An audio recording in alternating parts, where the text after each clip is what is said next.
Hi കൂട്ടുകാരെ, എല്ലാവർക്കും എൻ്റെ ഒരു പുതിയ കഥയിലേക്ക് സ്വാഗതം. ഞാൻ ഇന്ന് പറയാൻ പോകുന്ന കഥയുടെ പേര് സത്യവാൻ കുരങ്ങച്ചൻ എന്നാണ് കേട്ടോ. എന്നാൽ സമയം കളയാതെ കഥ പറയാം. പണ്ട് ഒരു കാട്ടിൽ ഒരു കുരങ്ങച്ചൻ താമസിച്ചിരുന്നു. അവൻ വളരെ പാവവും ഒരു സത്യസന്ധനുമായിരുന്നു. അതുകൊണ്ട് കാട്ടിലെ മൃഗങ്ങളും പക്ഷികളുമെല്ലാം ചേർന്ന് കുരങ്ങച്ചന് സത്യവാൻ എന്ന പേര് നൽകി. സത്യവാൻ താമസിച്ചിരുന്ന മരത്തിലും അടുത്ത മരത്തിലുമൊക്കെ ധാരാളം പക്ഷികളും മൃഗങ്ങളുമൊക്കെ താമസിച്ചിരുന്നു. കുരങ്ങച്ചൻ താമസിച്ചിരുന്ന മരത്തിൻ്റെ അടുത്തുള്ള ആൽമരത്തിൽ കുറേ തേനീച്ചകൾ കൂടുവെച്ച് താമസിച്ചിരുന്നു. നേരം വെളുത്താൽ എല്ലാ പക്ഷികളും മൃഗങ്ങളുമൊക്കെ തീറ്റ ശേഖരിക്കാനായി ദൂരസ്ഥലങ്ങളിലേക്കൊക്കെ പോകും.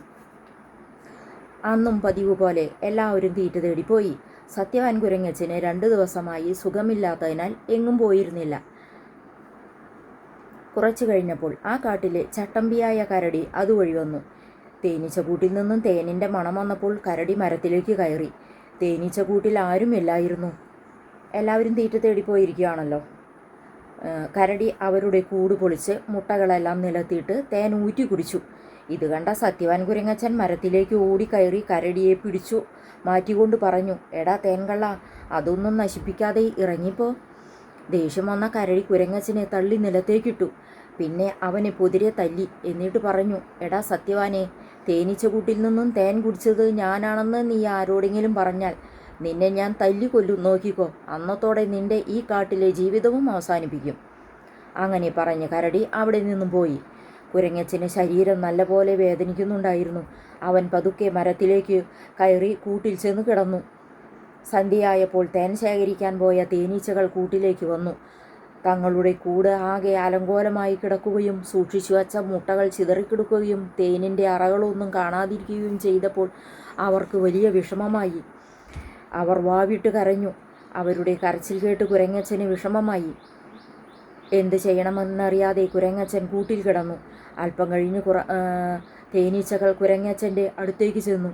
എന്നിട്ട് ചോദിച്ചു, കുരങ്ങച്ച, ഞങ്ങളുടെ കൂട് നശിപ്പിച്ചത് ആരാണെന്ന് നീ കണ്ടോ? നീ ഇവിടെ ഉണ്ടല്ലോ എന്ന മനസമാധാനത്തോടെയാണ് ഞങ്ങൾ എല്ലാവരും തീറ്റ തേടാനായി പോയത്, തേൻ ശേഖരിക്കാനും എല്ലാത്തിനും. അപ്പോൾ കുരങ്ങച്ചൻ ഒന്നും മിണ്ടാതെ വിഷമിച്ചിരിക്കുന്നത് കണ്ട് തേനീച്ച തിരിച്ചുപോയി. പിറ്റേന്ന് നേരം വെളുത്തപ്പോൾ തേനീച്ചകൾ സിംഹരാജാവിനെ കണ്ട് പരാതി ബോധിപ്പിച്ചു. അപ്പോൾ സിംഹരാജൻ ചോദിച്ചു, കൂട് നശിപ്പിച്ച് തേൻ കുടിച്ചത് ആരാണെന്ന് ആരെങ്കിലും കണ്ടിട്ടുണ്ടോ? എന്തെങ്കിലും തെളിവില്ലാതെ കാര്യങ്ങൾ എങ്ങനെ മുന്നോട്ട് കൊണ്ടുപോകും? അത് കേട്ട് തേനീച്ചകൾ പറഞ്ഞു, സത്യവാൻ മാത്രമേ അവിടെ ഉണ്ടായിരുന്നുള്ളൂ. ബാക്കി എല്ലാവരും തീറ്റ തേടി പോയിരിക്കുകയായിരുന്നു. അപ്പോൾ രാജാവ് പറഞ്ഞു, ഒരു കാര്യം ചെയ്യാം, ഇന്ന് ഉച്ചയ്ക്ക് ഇവിടെ ഒരു പൊതുയോഗം വയ്ക്കാം. എല്ലാവരും ഇവിടെ എത്തണം.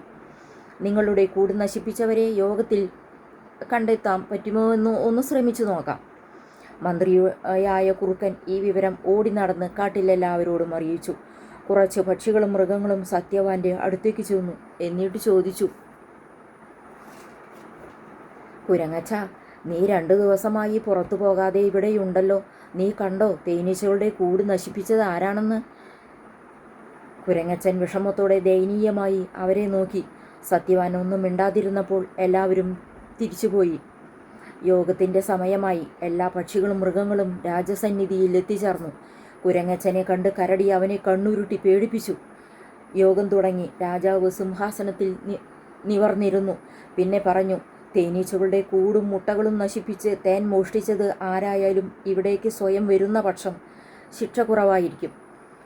ഇത് ആരെങ്കിലും കണ്ടിട്ടുണ്ടെങ്കിൽ ഇവിടെ വന്ന് പറയുകയും ചെയ്യാം.